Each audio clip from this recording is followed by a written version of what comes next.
Ito ang mainit na balita na siyang dapat malaman ng taong bayan at tila usap-usapan ngayon sa mundo ng social media. Sadyang tunay nga talaga na hindi mananaig ang kasamaan laban sa katotohanan matapos na tila matapang na nagsalita na rin ang dating spokesperson ng Armed Forces of the Philippines na si retired Marine Major General Edgar Arevalo laban sa umano'y mga kabulastugang ginagawa ngayon ng gobyernong ngagba ni Marcos Jr. Pero bago tayo magpatuloy, kung bago ka pa lang sa aking channel ay huwag mo nang kalimutang mag-like, comment at mag-subscribe para lagi kang updated sa mga susunod nating video.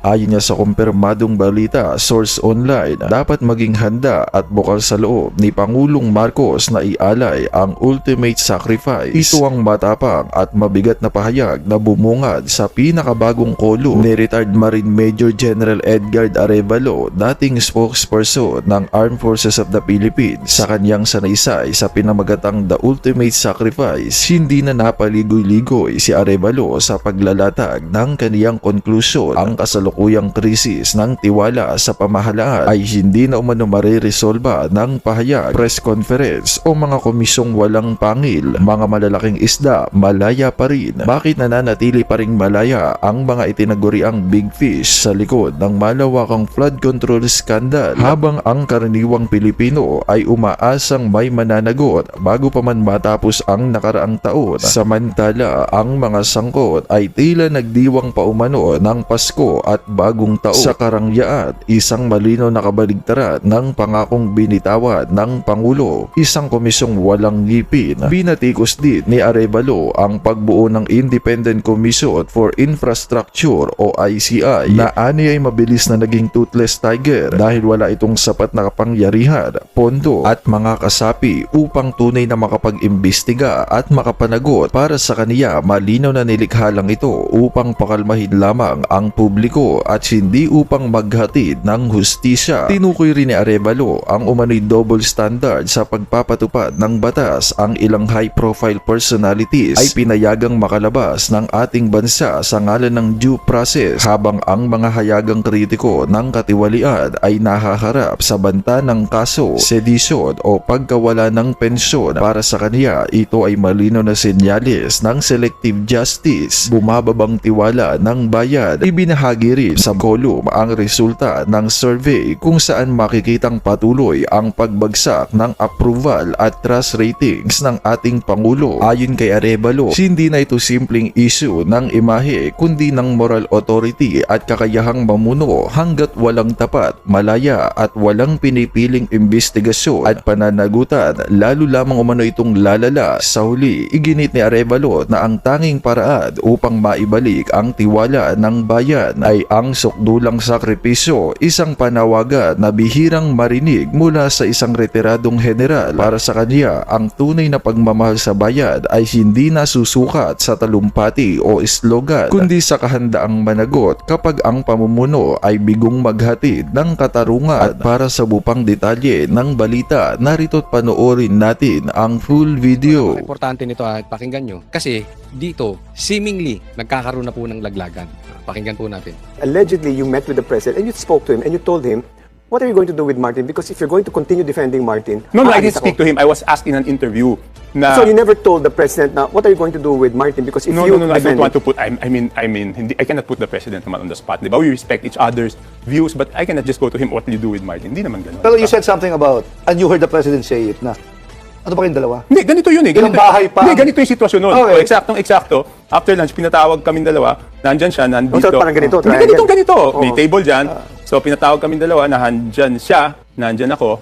Ang una sabi niya, ilang bahay ba ang, Martin, kayo ni Saldi, ilang bahay ba ang gusto niyo sa Forbes Park? Gaano karaming aeroplano, helicopter? that is the president's asking Martin. Yes, helicopter kailangan nyo. Gaano karaming caviar ang kaya nyong kainin, ilang Ferrari gusto Maraming niyo? kwento yan eh. Ganun, exactly, I've heard that story. Yes, So and then, apparently the three of you pala yun. yes, and then, Dapat palang title nito exclusive, the inside Hindi, ito story. dapat podcast. Hindi, ang story nito, podcast with Bongbong, Toby, and Martin.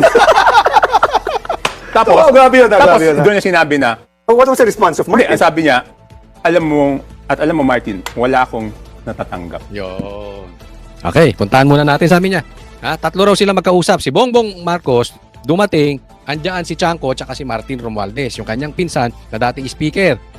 Ilang Ferrari ba gusto mo? Ilang helicopter ba ang gusto mo? Ilang bahay ba sa Forbes Park ang gusto mo? At ang sabi, alam nyo, wala akong natatanggap dyan. Maliwanag po ito, tambaluslos. Kasi nasabi na ito ni Chanco before. Pero inulit muli. At ako hindi naniniwala na itong si Chanco ay hindi pa rin konektado kay Bongbong Marcos. Meron pa rin connection yan. Okay? Kung posibleng lumalaro si Chanco, pero may go signal pa rin ni Bongbong Marcos yan para ilaglag kasi obserbahan nyo lang to si Chanco. Yung sinasabi niya ngayon, sinong makikinabang? Si Bongbong Marcos, di ba? Parang sinasabi niya, ako wala akong kupit. Ikaw, Martin, ang dami mong kupit. Anong lumalabas sa publiko? Anong sinasabi nito si Chanco? Anong lumalabas? E di pinapalabas niya ang talagang mastermind ay si Tambaluslos lang. At si Bongbong Marcos, malinis. Gago lang ang maniniwala sa sinasabi ni Chanco na yan. Pwede bang makakagalaw yun? Makakagalaw lang basta-basta si Tambi? Sino bang naglagay dyan? Bilang speaker. Hindi po pwedeng walang kamay mo yan, Bongbong Marcos. Kaya nga sabi ko, posibleng naglalaro din to si Chanco, pero mayroon pa rin go signal yan para siraan si Romualdez, para ilaglag si Romualdez. Kaya nga ikaw, Tambi, nilalaglag ka na. Dapat sagutin mo to kasi itong drama ni Chanco na ito, tinatanong, nakakapagtaka, bakit hindi sumagot si Tambaluslos? Hindi ko alam kung hindi lang kinikwento ni Chanco yung sagot. Posibleng sinabi ni Tambaluslos, sige, eto na sa'yo para may Ferrari ka rin. Eto na sa'yo para meron ka rin sa Forbes Park. Eto sa'yo para meron ka rin sa helicopter. Ayos na tayo. Posibleng hindi lang kinuwento ni Chanco, pero posibleng nangyari yun. Pero walang loko-loko maniniwala na hindi nagkaroon si Bongbong Marcos doon. Huwag na tayong maglokohan. Huwag nga natin gawing gago mga mga Pilipino. Huwag natin gawing tanga. Kaya dapat ikaw, Tambaluslos, nilalaglag ka ng harap-harapan. Sabihin mo na rin ang katotohanan. Hindi ka sasagot. Pag hindi ka sumagot sa sinasabi nitong si Chanco, guilty ka. Ganun ka simple.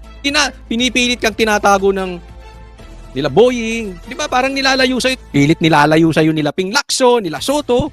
Tapos bigla kang ilalaglag ng presidente. Ilalaglag yan. Sinasabi, oy, si Tambalus, yung pinsang ko lang ang may problema. Ako wala.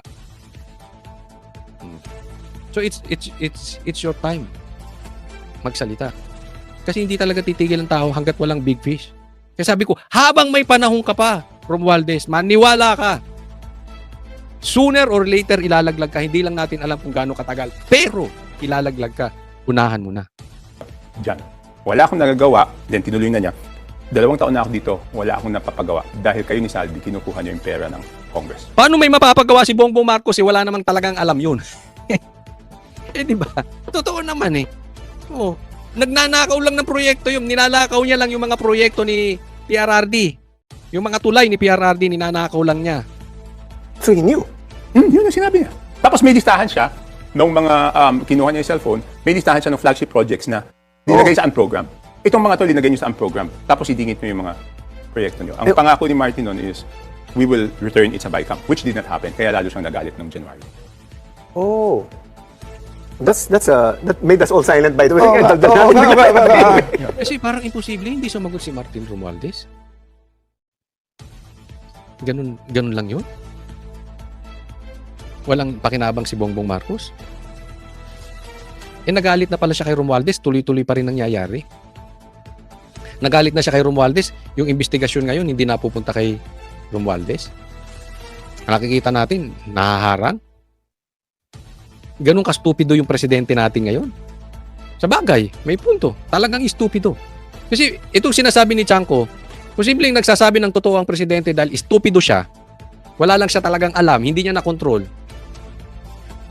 O talagang kasabwat siya nagsisinungaling. Ako, mas naniniwala akong kasabwat siya. Hindi po pwede. Hindi talaga po pwede.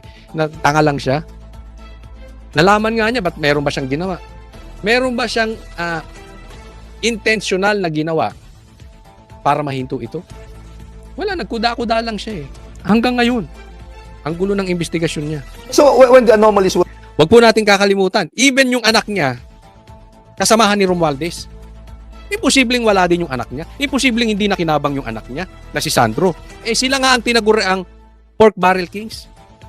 Mas malaki pa ang pork barrel, di umano ni Sandro, pumapangalawa lang. Isipin mo, number 1, anak mo, number 2, pinsan mo. Tapos wala kang alam. Ano yun? discovered, how did the president react? When the ghost projects were discovered, or went out to media, or may mga nagpa-interview na very lavish lifestyle, how did the president actually reacted to this situation? Did he look at Congress or Martin as the culprit, or paano ba? Hindi, kasi nung yun, nangyari yun November, di ba? Okay. November, so galit na galit siya. Then, hindi pa rin napasok doon sa BICAM. So, parang, di ba nangako ka na Toby, did you ibabalik realize- mo, tapos hindi mo binalik, doon na talaga, I think. Toby, do you realize that you can be summoned to be a witness to any criminal prosecution against Martin? Okay lang, totoo. I mean, the problem is, when I'm asked a question, I cannot lie. Di ba? I cannot lie. I mean, hindi ko naman ito kinikwento openly. The reason I was forced to this, di ba, lagi kong sinasabi pinagalitan. Pero yung detalye, napilitan lang akong ikwento. No, I did not want to discuss it because kung nahandyan ka, parang isip ko nga nun, bakit pa ako sinama dito? Hindi na lang kayong dalawa mag-usap, Oo di nga, ba? pagkakasali. Eh, okay. Exactly. Tama yung sabi niya. Bakit hindi na lang kayo mag-usap? Ako nagtataka lang din dun. Bakit? Papagalitan lang pala, isinama pa si Chanco. Or, next question, bakit ikaw, Chanco, ang napili niya na nasa harap para pagalitan si Tambaluslos, yung kanyang pinsan? Ang pinakadahilan niyan, naglilinis kamay. Gusto lang niya ipagmalaki na ako malinis, yung pinsan ko lang ang magnanakaw. Sinadya niyang iparinig sa'yo. Pwede namang sila lang magkausap eh. At bakit ikaw ang pinili? Posible ikaw matapang magsasalita. Posible ikaw hindi mo kursunada talaga si Tambaluslos at mas ang loyalty mo ay na kay BBM. Pero isa lang ang bottom line niyan. Naglilinis, naghuhugas ng kamay si Bongbong Marcos. Yun lang po yun. O, next topic po tayo. O, pag-usapan natin ito, ang daming pinagtatatanggal ng mga undersecretary, mga nasa DPWH. O, tingnan po natin Pag-usapan natin to, bigyan natin ng komentaryo. Pwesto ang DPWH Regional Director ng Ilocos Region na si Ronel Tan. Dahil pa rin sa flood control scandal. Kasama niya ang 7 pang opisyal na inalis at iimbestigahan ng ahensya. Ang detalye sa agenda report ni Ian Maghanoy. I will be announcing changes in starting with the regions and some districts today. No? And the first announcement I will be making is the relief of 4 regional directors. We are officially relieving today for various reasons, no? Specifically because there are ongoing investigations here, which I cannot fully disclose to you. But suffice it to say, we are investigating a lot of people in the department. Mismong si Public Works Chief Vince Dizon ang nag-anunsyo na kanya nang sinisibak ngayong Lunes, January 12, ang 8 opisyal ng ahensya na sinasabing pawang sangkot din sa flood control scandal. Ayan, okay. Ito, ang pag-usapan natin ito. Ito ang pagsisisante sa mga opisyal ng DPWH na sangkot sa flood control scandal. Okay? Ayos yan. Para sa akin, okay itong ginagawa ni Chanco. Pero, kulang na kulang. Kulang na kulang. At ang dating pa nito, gagawing pantatakip na naman itong mga ito. Hindi ko po, kasi marami talagang magnanakaw dyan. Mamaya may pag-uusapan tayo undersecretary rin na talaga namang kasabwat sa nakawan. So dapat maparusahan. Pero, itong mga ito, dapat hindi mag-focus dyan. Since meron ng access to si Vince Dizon patungkol dito sa DPWH, siguro naman nakita mo na. At sabi nga ni Libiste, nakita mo rin yung Cabral Files. So alam mo, ang totoong kwento dyan sa DPWH. Hanggang ngayon, hindi ka nagsasalita. Ang sinasabi mo lang, tanggal dito, tanggal doon. Puro small fish. Wala ka bang babanggiting big fish? Hanggang dyan ka na lang ba? Ako sasagot sa tanong ko, pero sagutin nyo rin, lagay nyo sa comment section. Ano sa tingin ninyo? Meron bang ituturo ito si Vince Dizon knowing na alam niya may record siya ng mga lukulukong malalaking isda, malalaking opisyal, malalaking congressman o malalaking nasa posisyon na nakinabang. Sila mismo ay mastermind. Ako sa tingin ko, hindi magsasalita ito. Nag-iba na nga ng tono to si Vince Dizon eh. Diba? Anong sabi ni Libiste? Merong 5 sekretary nasa listahan ng Cabral Files. Eh tanong ko sa iyo, Vince Dizon, kasama ka ba doon? Kaya panay rin ang takip mo? Ngayon, tatanong lang tayo. Tanungin din natin yung taong bayan. Baka yung taong bayan, alam ninyo, sino tong 5 sekretary? Nakaupo pa raw. Kung pati yung natanggal o umalis, 7 raw yan. Pero yung mga nakaupo, 5. Sa tingin ninyo, sino yung 5? At sa tingin ninyo, kasama to si Vince Dizon? Hindi. Ako, I'm very disappointed kay Vince Dizon. Ang ganda ng simula niyan. Akala ko naman seryoso.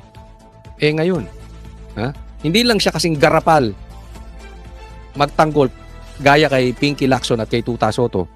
Pero yung paglihis, sabi nga ni Libiste, di ba, nakakaawa to.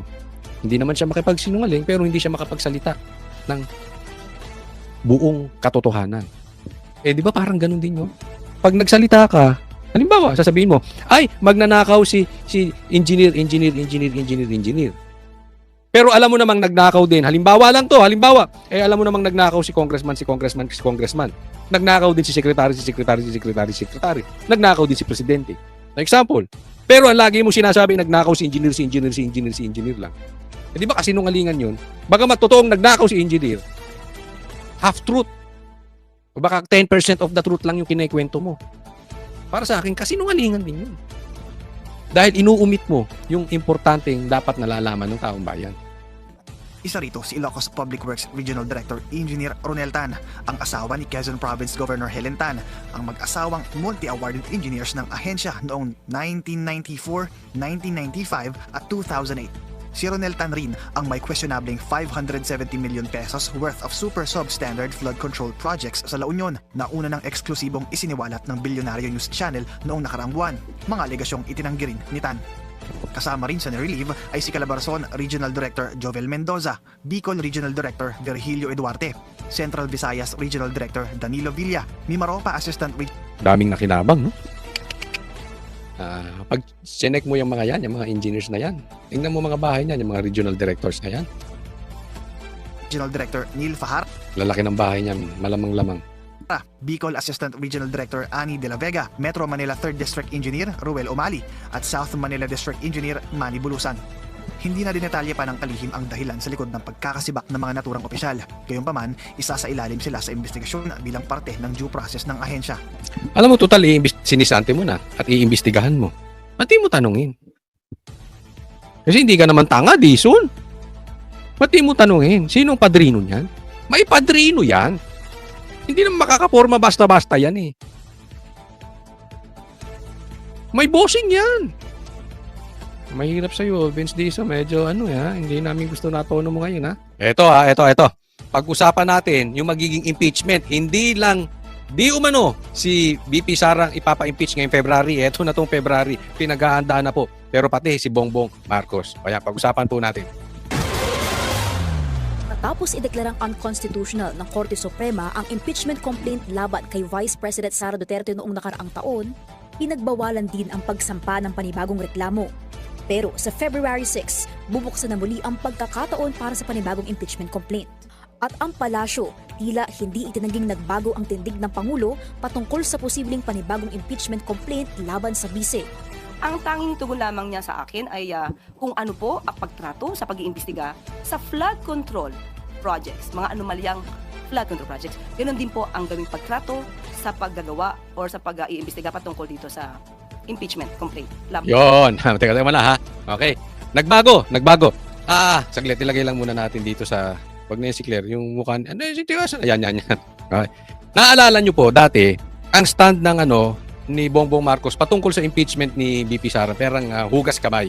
No? Parang dumidistansya sa madaling salita. Pero pag tiningnan po natin ngayon, nag-iiba na ng tono ang presidente. Parang ang sabi niya, tatratuhin ko yung impeachment ni BP Sara kung paano niya tratuhin yung pag-iimbestiga sa flood control projects na dapat managot o yung sangkot di umano sa nakawan sa ghost projects ay managot. Parang ganon, di ba? So nag-iba na. Dati dumidistansya siya. Ngayon, managot na ang dapat managot. Okay. So, ikinukumpara etong ghost projects kung paano niya tinatrabaho at saka itong impeachment ni BP Sara. So, sa madaling salita, may bago na namang pangako si Bongbong Marcos kay Sara. Ano yun? Ha? Ano sa tingin nyo ang bagong pangako ni Bongbong Marcos kay Sara? Hidden po ito. Ha?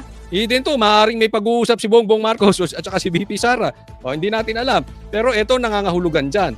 Ha? Si Bongbong Marcos pagtatakpan si BP Sara. Uy, grabe. Paano naman? Saan mo naman nakuha yung balita na yan? Kay Claire Castro. Pangako niya yan kay BP Sara. Bagong pangako, hindi yung dating pangakong napako ha. Ngayon po yung pangako. Bakit? Paano ko nasabi? Paano niya ba tratuhin yung pag-iimbestiga sa ghost projects? Paano ba nila nilulutas yung mga magnanakaw di umano sa ghost projects? Yan may mga flood control projects. Paano? Yung pangunahing sangkot, yung pangunahing, o sabihin nating mastermind, yung pangunahing iniimbestigahan, nililihis. Di ba? Nakita nyo ba si Tambaluslos na naimbestigahan? Nakita nyo ba si Bongbong Marcos na naimbestigahan? So sa madaling salita, pagtatakpan ang mastermind or pagtatakpan yung pangunahing dapat iniimbestigahan. Sino ba ang pangunahing ini-impeach? Si BP Sara. O di pagtatakpan niya rin. Di ba? Ang ganda ng ang ganda ng pagkakadiskarte mo dito, Bongbong Marcos ha. Kasi real talk po tayo. Ha? Kidding aside, real talk. Pasado ba sa inyo? Ilagay nyo dyan sa comment section. Pasado ba sa inyo ang trabaho ni Bongbong Marcos para malutas at mapanagot ang dapat mapanagot sa flood control projects? Ilang buwan na po yan, may nangyayari ba? Ang pangako niya, walang Merry Christmas. Itong mga lintik na itong magnanakaw. Ang pangako niya, maraming makukulong. Marami bang nakulong? May big fish bang nakulong? Wala. Kung ikukumpara niya yung impeachment ni BP Sara doon, parang sinasabi, kakampihan niya si BP Sara. Hindi ko sinasabi na guilty si BP Sara doon sa kanyang paratang sa kanya patungkol dito sa impeachment. Ang punto ko lang dito, yung pangunahing kumbaga sa yung main actor o yung main actress o yung pangunahing iniimbestigahan o pangunahing na impeach, walang nangyari, di ba? Walang mangyari. Ganon din po ang gawing pagtrato sa paggagawa or sa pag-iimbestiga patungkol dito sa impeachment complaint laban kay BP Sara. Pero nung una po kasi sinasabi niya, hindi yan makakatulong sa ordinaryong Pilipino. Hindi pa siguro nakikita kung gaano kalawak ang maaaring naging issue. Paliwanag ni Yuse Castro, layo ng Pangulo na managot ang mga dapat na managot at igagalang daw nito ang reklamo laban sa bise at ang proseso nito batay sa mga ebidensyang mailalatag. Humanda ka, Bongbong Marcos. Maniwala ka. Humanda ka. Makukulong ka. Antay mo lang, ha? Kaya ito si Bongbong Marcos, in my opinion, hindi niya bibitawan yung pagkapresidente. Kung sa tingin niya ay hindi siya mananalo, hihimurin din ito yung puwet ng kakampuwet. Gaya ng paghihimod ng puwet ng kakampuwet sa kanya. Kasi kailangan niya ng kaalyado. Kahit si Tulfo, yang Tulfo na yan, lalong-lalo na yan, ito, dediretsuhin ko kayo. Si Rapi Tulfo, nakatapang-tapang, nung dating vlogger pa siya, nung naupo, tikom ang bibig. Kaya yan ang pag-asa nila. Sa tingin nila, malakas to si Rapi Tulfo. Siguro, ito naman si Rapi Tulfo, gusto ring malapit. Pero sabi nila, meron din daw itong iniiwasan. Kaya hindi binabanatan ang mga flood control projects. May iniiwasan siya na baho na lalabas. Yan ba yung mga babae? Hindi ko alam. Yan ba yung pagkakaugnayan nila doon sa kayap? Hindi natin alam. Bukod kay VP Sara, kamakailan ay may umuugong din na balitang posibleng pumaharap din sa isang impeachment complaint si PBBM. Iyan ang magandang usapin. Okay? Magkakaroon di umano ng impeachment kay BBM. Sino magpapa-impeach? Magtatagumpay kaya? Karapat-dapat bang i-impeach talaga si Bongbong Marcos? Nasa timing ba? Yan, sasagutin natin mamaya-maya.